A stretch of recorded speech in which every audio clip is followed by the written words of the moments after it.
Fotosintesis berasal dari kata foton yang berarti cahaya dan sintesis yang artinya menyusun. Jadi, fotosintesis artinya proses penyusunan senyawa kompleks dari senyawa sederhana pada bagian tumbuhan yang mengandung klorofil dengan bantuan cahaya matahari. Fotosintesis merupakan contoh proses anabolisme. Secara sederhana, reaksi kimia fotosintesis berlangsung sebagai berikut. Cahaya matahari terdiri atas beberapa spektrum, yaitu inframerah, merah, jingga, kuning, biru, nila, ungu, dan ultraviolet. Masing-masing spektrum mempunyai panjang gelombang yang berbeda, sehingga pengaruhnya terhadap proses fotosintesis juga berbeda. Setiap spektrum sinar matahari yang mempunyai panjang gelombang berbeda mempunyai pengaruh terhadap proses fotosintesis yang berbeda. Dengan mengetahui volume oksigen yang dihasilkan, spektrum mana yang paling besar pengaruhnya terhadap proses fotosintesis dapat ditentukan. B. Kloroplas. Pigmen fotosintetik terdapat pada membran tilakoid. Pengubahan energi cahaya menjadi energi kimia berlangsung dalam tilakoid. Produk akhir yang berupa glukosa dibentuk di dalam stroma. Kloroplas pada tumbuhan tinggi mempunyai bentuk seperti cakram dengan ruang yang disebut stroma. Stroma dibungkus oleh dua lapisan membran. Membran stroma disebut tilakoid dengan lamela-lamela yang bertumpuk-tumpuk membentuk grana tunggal granum. Stroma berisi protein, enzim, DNA, RA, gula, fosfat, ribosom, vitamin-vitamin, serta ion-ion logam seperti mangan, besi, dan perak. Bila sebuah granum disayat, maka akan dijumpai adanya protein klorofila, klorofil, karotenoid, dan lipid atau lemak. Pigmen fotosintetik terdapat pada membran tilakoid. Pengubahan energi cahaya menjadi energi kimia berlangsung dalam tilakoid. Produk akhir yang berupa glukosa dibentuk di dalam stroma. Fotosistem adalah suatu unit yang mampu menangkap energi cahaya matahari yang terdiri atas klorofil A, kompleks antena, dan aseptor elektron. Klorofil A berada dalam bagian pusat reaksi. Klorofil ini berperan dalam menyalurkan elektron yang berenergi tinggi ke aseptor utama elektron. Elektron ini selanjutnya masuk ke sistem siklus elektron. Elektron yang dilepas klorofil A mempunyai energi tinggi sebab memperoleh energi dari cahaya yang berasal dari molekul perangkat pigmen yang dikenal dengan kompleks antena. Fotosistem dapat dibedakan menjadi dua, yaitu fotosistem 1. Pada fotosistem ini, penyerapan energi cahaya dilakukan oleh klorofil A yang sensitif terhadap cahaya dengan panjang gelombang 700 nanometer, sehingga klorofil A disebut P700. Energi yang diperoleh P700 ditransfer dari kompleks antena. Fotosistem 2. Pada fotosistem 2, penyerapan energi cahaya dilakukan oleh klorofil A yang sensitif terhadap panjang gelombang 680 nanometer, sehingga disebut P680. P680 yang teroksidasi merupakan agen pengoksidasi yang lebih kuat daripada P700. Proses absorpsi energi cahaya menyebabkan lepasnya elektron berenergi tinggi dari klorofil A yang selanjutnya akan disalurkan dan ditangkap oleh aseptor elektron. Proses ini merupakan awal dari rangkaian panjang proses fotosintesis. Dari hasil penelitian Van Niel menyatakan bahwa fotosintesis berlangsung dalam dua tahap. Tahap pertama merupakan reaksi fotokimia atau reaksi terang, dan tahap kedua merupakan reaksi termokimia atau reaksi gelap. Dapat dilihat pada gambar bahwa di reaksi terang hanya butuh air atau H2O. Lalu dengan berbagai macam reaksi yang terjadi itu akan menghasilkan oksigen atau O2. Sedangkan pada reaksi gelap bahannya itu butuh karbon dioksida atau CO2. Nah, dari hasil reaksi gelap atau siklus Kelvin itu adalah karbohidrat gula.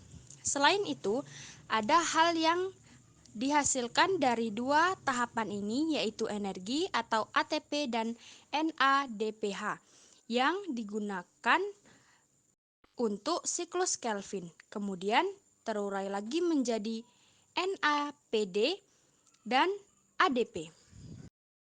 Reaksi terang adalah tahap pertama dalam proses fotosintesis yang mengubah energi cahaya atau foton menjadi energi kimia dalam bentuk ATP dan NADPH.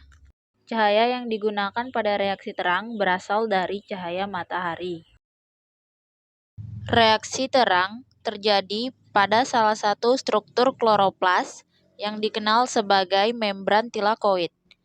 Berikut ini merupakan perbesaran gambar dari membran tilakoid.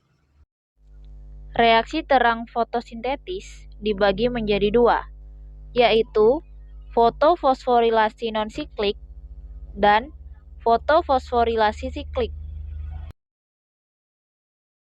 Pertama-tama, saya akan menjelaskan mengenai fotofosforilasi non-siklik. Fotofosforilasi non-siklik melibatkan fotosistem 2 dan fotosistem 1. Cahaya dibutuhkan untuk pergerakan elektron di reaksi terang fotosistem 2. Cahaya akan ditangkap oleh pigmen yang ada di sekitar pusat reaksi, kemudian memberikan efek domino dari satu pigmen ke pigmen lainnya, akhirnya sampai di P680. Elektron pada P680 dengan adanya cahaya ataupun foton akan tereksitasi atau mendapatkan energi yang lebih banyak, sehingga berkemampuan untuk bergerak ke akseptor elektron primer yang berfungsi untuk menangkap elektron yang telah tereksitasi dari P680. Ketika elektron sudah tertangkap oleh akseptor elektron primer, P680 kehilangan elektron. Jadi, elektron yang hilang akan digantikan dengan proses yang ketiga, yaitu proses fotolisis atau proses pemecahan air dengan bantuan cahaya, di mana H2O akan terurai menjadi 2H+ dan setengah O2. Selain itu, juga dihasilkan 2 elektron yang menggantikan 2 elektron sebelumnya. Ketika elektron sudah di akseptor elektron primer, elektron pun dijemput oleh plastoquinon ke sitokrom kompleks. Ketika elektron melewati sitokrom kompleks, akan memfasilitasi 4H+ pada bagian stroma masuk ke lumen, kemudian 4H+ digunakan untuk membentuk ATP. Dan dari pemecahan fotolisis sebelumnya, yaitu 2H+, akan memfasilitasi pembentukan ATP. Elektron tadi yang sudah berada pada sitokrom kompleks dijemput oleh plastocyanin membawa elektron ke fotosistem 1 atau P700. Elektron yang dibawa oleh plastocyanin ini sebenarnya juga menggantikan elektron yang ada di P700. Karena hampir bersamaan dengan fotosistem 2, dengan bantuan cahaya matahari yang tertangkap oleh pigmen dan tereksitasi, sama seperti fotosistem 2, dan ditangkap lagi oleh akseptor elektron primer di fotosistem yang satu, untuk diteruskan ke NADP+ reduktase oleh ferrodoksin. 2 elektron memfasilitasi terbentuknya NADPH dari reaksi NADP+ ditambah H+ ditambah 2 elektron. Saya akan menjelaskan mengenai fotofosforilasi siklik. Pada fotofosforilasi siklik, aliran elektron membentuk siklus. Tujuannya adalah menghasilkan ATP sebanyak-banyaknya. Elektron dari fotosistem 1 akan menuju ke sitokrom kompleks, kemudian ke fotosistem 1. Bedanya, elektron dari fotosistem 1 tidak diteruskan ke ferrodoksin untuk membentuk NADPH. Elektron dari sitokrom kompleks menuju ke plastocyanin, kemudian diteruskan ke fotosistem 1 dan ditangkap ke akseptor elektron primer milik fotosistem 1 dan dialirkan lagi ke ferrodoksin yang membawa ke sitoskrom kompleks karena bertujuan membentuk ATP. Karena makin banyak H+ yang masuk dari stroma ke lumen, sehingga makin banyak ATP yang didapatkan. ATP atau NADPH yang terbentuk pada fase terang merupakan sumber energi yang diperlukan pada reaksi gelap. Pembentukan glukosa memerlukan ATP sebagai sumber reaksi-reaksi endergonik, NADPH sebagai sumber elektron berenergi tinggi. Siklus zat pada reaksi gelap ini ditemukan oleh Melvin Calvin dan Andrew Benson, sehingga sering disebut siklus Calvin-Benson. Siklus Calvin-Benson dapat dibagi menjadi 3 tahap, yaitu sebagai berikut. A. Fase fiksasi, yaitu fiksasi karbon atau CO2 dari udara oleh senyawa karbon beratom C5 yang dikenal dengan ribulose bisfosfat atau RUBP. Hasil reaksi fiksasi CO2 oleh RUBP adalah senyawa beratom C6 yang tidak stabil dan akan segera pecah menjadi 2 senyawa beratom C3 yang dikenal dengan asam fosfogliserat atau APG. Sumber fosfatnya adalah ATP.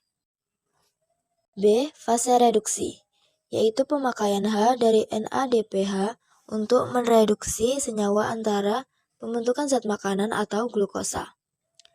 Senyawa tersebut beratom C3, dikenal dengan fosfogliseraldehid atau PGAL. Selanjutnya, 2 molekul PGAL akan membentuk 1 molekul glukosa. C. Fase regenerasi, yaitu terbentuknya kembali RUBP untuk melanjutkan fungsinya sebagai fiksator CO2. Jadi, reaksi gelap menghasilkan glukosa dan RUBP kembali.